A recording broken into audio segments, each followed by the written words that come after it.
अभी तक आपने मध्य प्रदेश का ये जरूरी जातिगत जो है वो एक किस्म वो सर्वे देखा, डेटा देखा, जिसमें मूड बीजेपी के फेवर में जाता हुआ दिखाई देता है।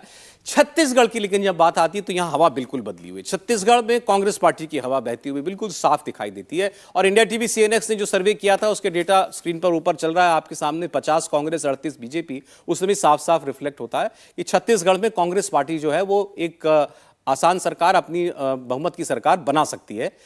अब उसके पीछे कौन कौन क्या हिसाब किताब है, कौन से वर्ग हैं, कौन सी जातियां हैं, आइए अब उसकी भी शुरुआत कर लेते हैं कि भूपेश बघेल के साथ कितने पिछड़े वर्ग के लोग हैं, कितने अगले वर्ग के लोग हैं।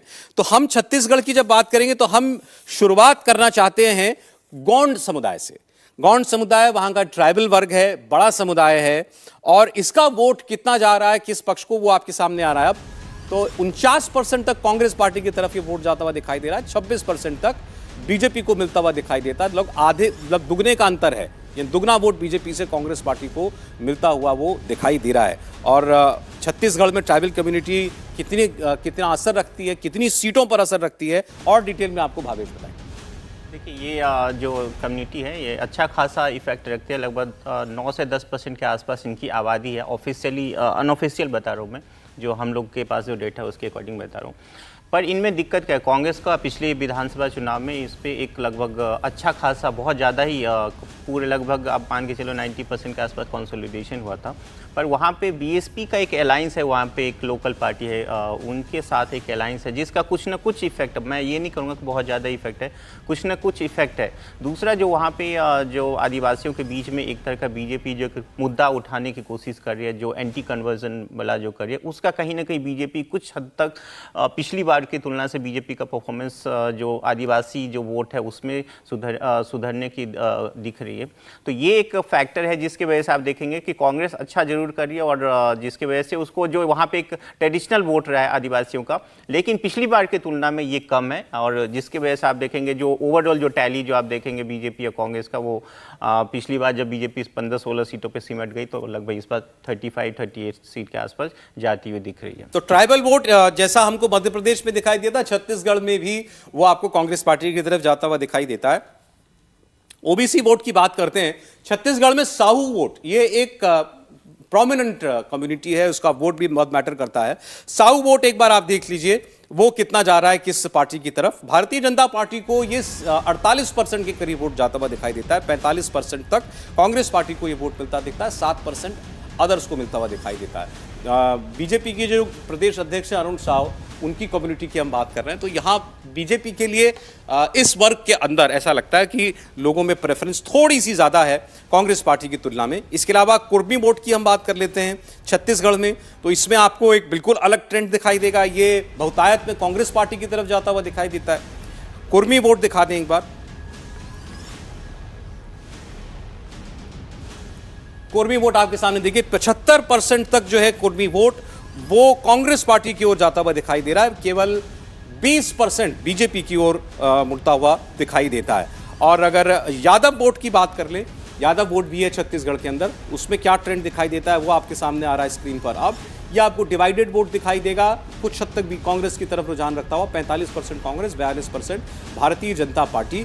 और अदर ओबीसी की बात कर लें ताकि फिर सारा ओबीसी के साथ हम के ऊपर एक साथ चर्चा करेंगे। तो अदर ओबीसी वोट जो है वो आपको दिखाई देगा 44% के करीब भारतीय जनता पार्टी की तरफ और 43% कांग्रेस पार्टी की तरफ, लगभग बराबर। तो यहाँ कुछ बहुत कहना बड़ा मुश्किल है कि ओबीसी वोट जो है उसका रुझान किस ओर है, लेकिन एक कम्युनिटी, कुर्मी कम्युनिटी का वोट जो है वो जरूर बिल्कुल एक तरफा दिखाई दे रहा था। राहुल जी, देखिए, अगर हम बात करें भूपेश बघेल की तो वो इसी कुर्मी कम्युनिटी से आते हैं, और 20% लगभग राज्य में इसका वोट है। और ये अगर कांग्रेस की तरफ जाता है तो बहुत ही कांग्रेस को फ़ायदा है।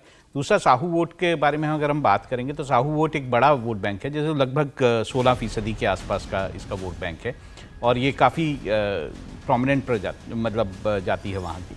और ऐसे में ये वोट जो है कभी मुझे नहीं लगता कि ये कंसोलिडेटेड वे में किसी पार्टी के साथ जाता है। ये अलग अलग, जैसे जिस तरह के कैंडिडेट्स होते हैं, जिस तरह के अगर साहू जाति से कैंडिडेट खड़ा किया गया है तो उसको वो वोट करते हैं। तो ये जो है कैंडिडेट वाइज मुझे लगता है ये वोट जो है बटेगा। ओवरराइडिंग फैक्टर इस वोट के लिए नहीं होता कोई, जहां ये छोड़ दें कि कैंडिडेट मेरी जाति का है या नहीं है, यहाँ या कोई बहुत लोकल जो आपकी जाति से जुड़ा मुद्दा कोई उठ गया हो। इसीलिए अगर आप देखेंगे जो कि चुनाव में पार्टियां अपने कैंडिडेट्स खड़ी करते हैं तो वो ये देख के खड़ी कर रहे हैं। अगर आप छत्तीसगढ़ में स्पेसिफिकली देखेंगे तो बहुत ध्यान से ये जो है इस तरह से कैंडिडेट खड़े किए जा रहे हैं कि जहाँ पर, क्योंकि वहाँ ट्राइबल की एक बड़ी पॉपुलेशन है और वहाँ पर इसी तरह से कैंडिडेट खड़े किए गए हैं कि जहाँ ट्राइबल पॉपुलेशन ज़्यादा है वहाँ ट्राइबल कैंडिडेट खड़ा है, जहाँ पे साहू की पॉपुलेशन ज़्यादा है वहाँ पे साहू का कैंडिडेट खड़ा है, जहाँ पे कुर्मी की ज़्यादा है कुर्मी का कैंडिडेट खड़ा है। तो इसी तरह से कैंडिडेट्स वहाँ दिए गए हैं। अब जो मुझसे पहले चर्चा कर रहे थे संजीव जी के साथ जो बात हो रही थी कि पोलराइजेशन की कोशिश, अब चाहे आपको इजराइल गाजा के बहाने कर होती हुई दिखाई दे रही हो, छत्तीसगढ़ में लेकिन पोलराइजेशन की कोशिश जो है वो साहू वोट के बहाने करने की कोशिश की गई। गृहमंत्री अमित शाह ने वहां पर रैली निकाली थी और एक वारदात हुई थी जिसमें एक युवक की हत्या कर दी गई थी। उसमें जो हमलावर थे, हत्यारे थे या जो आरोपी हैं वो मुसलमान हैं और मरने वाला साहू कम्युनिटी का लड़का था। और वहाँ जो गृहमंत्री ने सभा में कहा था कि मॉब लिंचिंग की गई या लिंचिंग की गई थी इस युवक की, राहुल जी, तो उसको वहाँ से ये पढ़ने की कोशिश हुई कि किसी तरीके से इसके बहाने प्रदेश में पोलराइजेशन की कोशिश हो रही है क्या?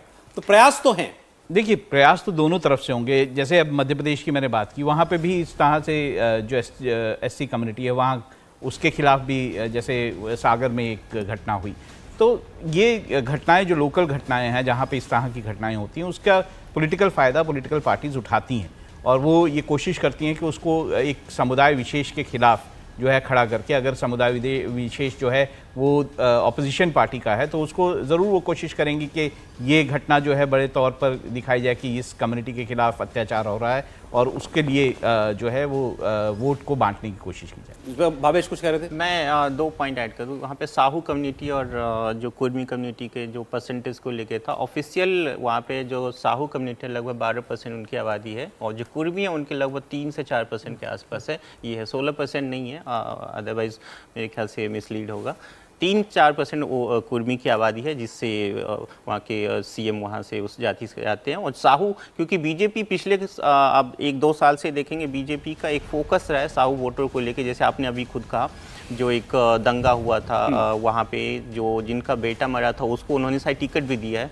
तो इसका एक इफेक्ट कुछ सर्टेन ब्लॉक में है। मैं ये नहीं कहूँगा कि हर जगह बीजेपी को उसका फायदा मिले, एक सर्टेन ब्लॉक में। पिछली बार 2018 में आप देखेंगे तो साहू वोट भी कांग्रेस को मिली थी, बहुत कुछ हद तक लगभग 60-70% के आसपास साहू वोट ने कांग्रेस को वोट किया था। इस बार वो कुछ माहौल बदलता जा रहा है। शायद उसका एक फैक्टर ये है कि जो दंगे हुए थे उसका, दूसरी बात बीजेपी ने उनका उन्हीं कम्युनिटी से आने वाले प्रेसिडेंट को बनाया, तो वो सब एक फैक्टर है जिसका बीजेपी में कुछ हद तक फायदा दिख रहा है। हालांकि कांग्रेस अभी भी बहुत आगे है छत्तीसगढ़ में, जैसा ट्रेंड आपको हमारे ओपिनियन पोल में दिखा। ठीक है, अच्छा, अब इसी के बाद अब सीधे जो है राजपूत वोट, ब्राह्मण वोट और मुस्लिम वोट ये बचता है, तीनों दिखा देते हैं, फिर उस पर हम लोग बात करते हैं। सबसे पहले आपके सामने ब्राह्मण वोट का जो डेटा है वो आता हुआ दिखाई देगा।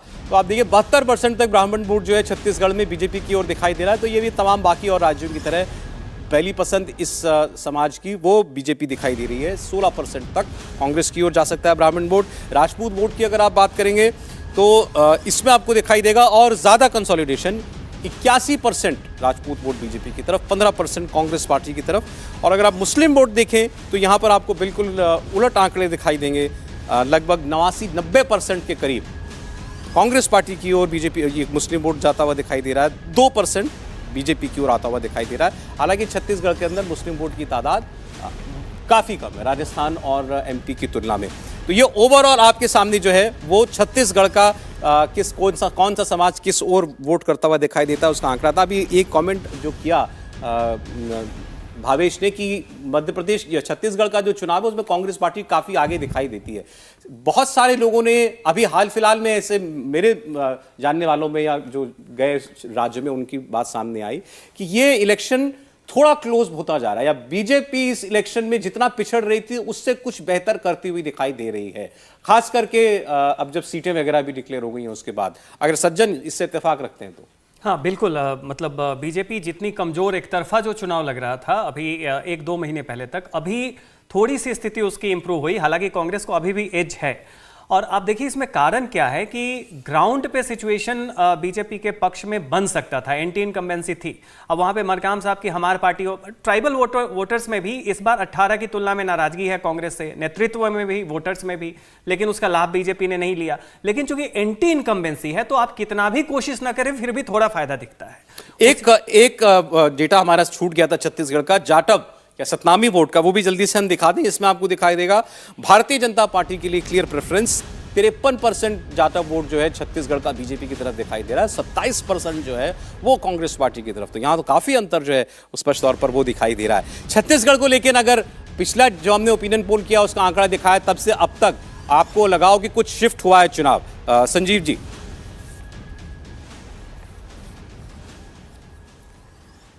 पता नहीं, इतनी दूर है, छत्तीसगढ़ में गया भी नहीं हूँ पिछले 1-2 साल से, तो मैं जब मेरी ज़्यादा जानकारी जो पढ़ लिख रहे हैं, सुन रहे हैं, उसी पे आधारित है। और उसके आधार पे थोड़ा बोरिंग सा इलेक्शन है, लोग उसको, ये हमारे थोड़ा सा ऑब्जर्वर्स का भी एक इशू होता है। मेरे हिसाब से ज़्यादातर इलेक्शन के 2-3 महीने पहले डिसाइड हो जाते हैं, लेकिन हम क्योंकि पत्रकार हैं, हम घूम रहे हैं, हमें कुछ अलग अलग फीडबैक आता है, तो चुनाव आते आते क्या हर मुकाबले को कांटे का मुकाबला बना देना भी एक हमारे सिस्टम का हिस्सा हो जाता है कई बार। तो ये उसी तर्ज की बात है। मेरे ख्याल से छत्तीसगढ़ का बड़ा बोरिंग इलेक्शन है, कांग्रेस उसको जीत रही है और बात खत्म। अच्छा राहुल जी, अच्छा देखिए, आप ये बीजेपी वाले सुनेंगे तो आपकी बात से बड़े निराश होंगे कि भाई डन एंड डस्टेड इलेक्शन है ये तो।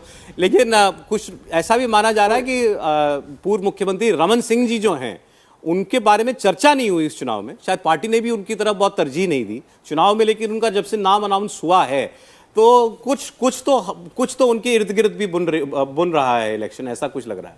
देखिए, ऐसा बीजेपी जो है वो छत्तीसगढ़ में अपने बड़े नेताओं को भेज रही है। अमित शाह जो हैं वो खुद छत्तीसगढ़ गए हैं, तो ऐसा नहीं है कि बिल्कुल वो है। लेकिन हाँ, क्योंकि किसी एक व्यक्ति को बीजेपी की तरफ से प्रोजेक्ट नहीं किया गया है, इसके बावजूद कि रमन सिंह जो हैं वहाँ पर सबसे लॉन्ग सर्विंग चीफ मिनिस्टर रह चुके हैं, ये बात कहीं ना कहीं खटकती है कि आखिर ऐसा क्या है कि बीजेपी जो है कहीं पूरे मन से भी चुनाव लड़ रही है कि नहीं लड़ रही है।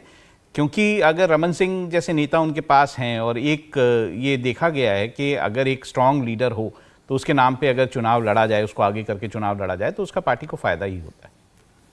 मध्य प्रदेश की बात हुई, छत्तीसगढ़ की बात हुई, आइए अब बात करते हैं राजस्थान की। राजस्थान के चुनाव में सभी समुदाय जो हैं वो किस ओर जाते हुए दिखाई दे रहे हैं। जैसा अभी संजीव जी ने छत्तीसगढ़ के लिए कहा कि ये डब्बा बंद इलेक्शन लगता है छत्तीसगढ़ का, यानी यहाँ पर भारतीय जनता पार्टी काफी पीछे है, लगता नहीं कि वो कहीं कोई कमबैक कर पाने की परिस्थिति में है, ये उनकी ओपिनियन थी। ऐसे राजस्थान के बारे में बहुत लोगों का मानना था कि राजस्थान का चुनाव, क्योंकि राज्य की परंपरा भी है कि 5 साल में सरकार बदलती है, ये ऐसा 3-3.5 दशक में हमने हर बार होता हुआ देखा, 5 साल में इस बार भी ऐसा होगा। और जो सर्वे वगैरह आया उन्होंने भी ये बताया कि भारतीय जनता पार्टी इस चुनाव में जीतती हुई दिखाई दे रही है अभी तक के अनुमान के हिसाब से, अभी तक की परिस्थितियों के हिसाब से। लेकिन जैसा मैंने छत्तीसगढ़ के लिए कहा कि कुछ लोगों को लगता है कि इलेक्शन शायद बदल रहा है, कुछ क्लोज हो रहा है क्या, आज राजस्थान को लेकर के भी ये बहुत से लोगों की धारणा है कि राजस्थान उतना गैप वाला, ये चुनाव उतना गैप वाला चुनाव नहीं है जितना ज्यादातर लोग मान रहे हैं। यहां पर बीजेपी को बहुत कोई ऐसा नहीं है कि वॉकओवर मिलने जा रहा है, उसके पीछे कारण जो है वो कई हो सकते हैं। लेकिन अगर हमको अगर अलग अलग समुदाय, अलग अलग समाज, जातियों के पैमाने पर देखेंगे तो हमको शायद एक क्लियर पिक्चर मिल पाएगी कि आखिर क्या वाकई में ऐसा decisive mandate Bharatiya Janata party के लिए इंतजार कर रहा है क्या, जब हम 3 दिसंबर को मिलेंगे और आपके सामने चुनाव के नतीजे रखेंगे। तो आइए शुरुआत कर लेते हैं राजस्थान की। राजस्थान में हम लोग शुरुआत करते हैं अगड़ी जातियों से, राजपूत वोट से शुरुआत करते हैं, राजपूत, और उसके बाद वैश्य समाज के वोट की बात करेंगे। राजपूत वोट जिस 73% भारतीय जनता पार्टी को, 15% कांग्रेस पार्टी को। राजपूत वोट जो बीजेपी के लीडर हैं यहाँ पर, सबसे बड़ी वसुंधरा राजे वो राजपूत नेता हैं, मुख्यमंत्री वो रही हैं। ऐसा मानते हैं कि पिछले चुनाव में कुछ नाराजगी राजपूतों की हो गई थी बीजेपी के साथ, कम से कम इस डेटा में तो वो कहीं रिफ्लेक्ट होता नहीं। और गैप भी बहुत ज़्यादा है, बल्कि गैप जो है थोड़ा सा बात करने लायक कि क्या राजस्थान में राजपूतों का वोट इतना वन साइडेड हो सकता है। भावेश, मेरे ख्याल से बीजेपी को पिछली बार कुछ नुकसान हुआ था राजपूतों वोटर का, जब वहाँ पे कुछ इशूज हो गए थे, जैसे वसुंधरा राजे से ही शायद मेरे ख्याल से मेनली इशू था। हालांकि लोग मानते नहीं क्योंकि वो भी खुद उसी कास्ट से आते हैं। लेकिन राजपूतों का जो बीजेपी के साथ कुछ इशू हुआ था, जैसे मैंने कहा था, एक गैंगस्टर थे वहाँ पे, आई फॉरगॉट हिज नेम, आनंद पाल, तो उसके वजह से एक इशू था। दूसरा जो वसुंधरा राजे का आप एक गवर्नेंस देखेंगे तो उसमें उन्होंने क्या था, लगभग सारे जो इंपॉर्टेंट डिस्ट्रिक्ट थे उसमें उन्होंने एक पर्टिकुलर कम्युनिटी जो कि राजपूतों के अगेंस्ट होते हैं उनके ज़्यादा वहाँ पे एक मेन रोल में दे दिया था, जिसकी वजह से राजपूत कुछ नाराज थे, तो उसका बीजेपी को वहाँ पे खामियाजा हुआ था। लेकिन फिलहाल इस इलेक्शन में आप देखेंगे कि राजपूत एक कंप्लीटली कंसोलिडेशन बीजेपी की तरफ दिख रही है और उसका बीजेपी को फायदा है। आप मानेंगे लगभग 40 से 45 के आसपास एक अच्छी मतलब साइजेबल जो वोट परसेंटेज है वो राजपूतों का जाता है, जिसके वजह से बीजेपी को उस पर्टिकुलर, जैसे आप उसमें जाएंगे जैसे मारवाड़ रीजन होगा, उन सब जगह पे राजपूत बहुत अच्छा वोट है, राजपूत मारवाड़ और मेवाड़ दोनों में, तो वहाँ पे बीजेपी अच्छा करी। आप देखेंगे रीजन वाइज जब हमने डेटा देखा तो उसमें भी, तो बीजेपी को यहाँ पे राजपूतों का जो एक कंसोलिडेशन है, बाकी और कम्युनिटी का है जिसका हम बाद में डिस्कस करेंगे, लेकिन राजपूतों का जो बीजेपी को पिछली बार जो नुकसान हुआ था वो शायद बीजेपी यहाँ से अच्छे खासे भरपाई करती हुई दिख रही है। संजीव जी तो राजस्थान में बैठे हुए, मुझे तो ये डेटा देखकर हैरानी ये हुई कि क्या कांग्रेस पार्टी का कोई जनाधारी नहीं है, नेता ही नहीं है क्या राजपूतों में? एक तरफा वोट बीजेपी की तरफ दिख रहा है। संजीव जी देखिए, एक तो वसुंधरा राजे को आपने अभी कहा कि खुद राजपूत नेता है, तो वसुंधरा राजे जिस राज परिवार से आती हैं, सिंधिया घराने से, उसको राजपूत माना जाता है। उनकी शादी है, उनका ससुराल धौलपुर राजघराना था जो जाट है, और उनकी बेटे की शादी जिनसे हुई है वो गूजर है, डॉटर इन लॉ गूजर से। तो वसुंधरा राजे के लिए बड़ा कन्वीनियंट है मामला, वो राजपूत भी हैं, जाट भी हैं, गूजर भी हैं, तो उनमें वो इस तीनों एक तरह से निहित हो जाती है, और राजपूत जाट तो दोनों हैं ही हैं। तो और बाकी काफ़ी कुछ छत्तीसगढ़ जैसा है राजस्थान का इलेक्शन। देखिए, हम कह रहे हैं क्लोज हो गया है, मैं भी कह रहा हूँ क्लोज हो गया है राजस्थान का इलेक्शन, बट क्लोज उसी तरह से हुआ है कि अगर 2013 में कांग्रेस की 21 सीट्स आई थी 200 में से, तो उससे तो बहुत बेहतर प्रदर्शन होगा।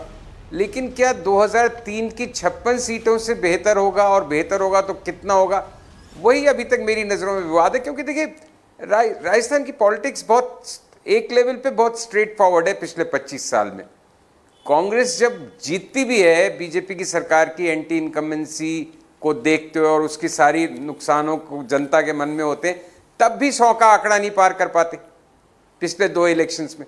तो अब जब आपकी खुद की सरकार है, आप एंटी इनकम्बेंसी जितनी भी है, बहुत कम है अशोक गहलोत के खिलाफ, लेकिन जितनी भी है, तो फिर आप कैसे 100 के पार जाने की सोच रहे हैं? बीजेपी जब हारती है तब भी 75 प्लस लाती है। तो बड़ी क्लियर कट सा एक वो रुझान है, और मुझे लगता है आप ही के शब्द उधार लेते हुए राजस्थान का चुनाव भी आप डब्बा बंद चुनाव मानते हैं कि नहीं? जी, कौन सा चुनाव? नहीं, डब्बा बंद तो मैं एक जगह पिटना मंजूर है मुझे छत्तीसगढ़ के रिजल्ट पे। अब आप सारी जगह ही मुझे गलत साबित कहीं हो जाऊं मैं 3 दिसंबर को, इतना दुस्साहस नहीं करूंगा। लेकिन मेरा आकलन है, देखिए ये मेरी समझ और मेरा आकलन है, और मैं तो बिल्कुल विनम्रता के साथ स्वीकार करूंगा अगर मेरे से कोई गलती होगी, क्योंकि समझ ही तो अपनी बता रहा हूं मैं, गलत तो हो ही सकता हूं उसमें। चलें, ठीक। अभी हमने राजस्थान की बात शुरू की, राजपूत वोट से शुरुआत की। इसके अलावा राजस्थान में जाट, गुर्जर, मीणा, बहुत सारी ऐसी जातियां हैं, ऐसे समुदाय हैं जो अपने अपने मायनों में बड़ी प्रभावशाली हैं, बड़ी ताकतवर हैं। उनका वोट भी जो है बड़ा डिसाइसिव होता है, किसी के पक्ष में पूरी तरह तो किसी के खिलाफ तो फिर खिलाफ।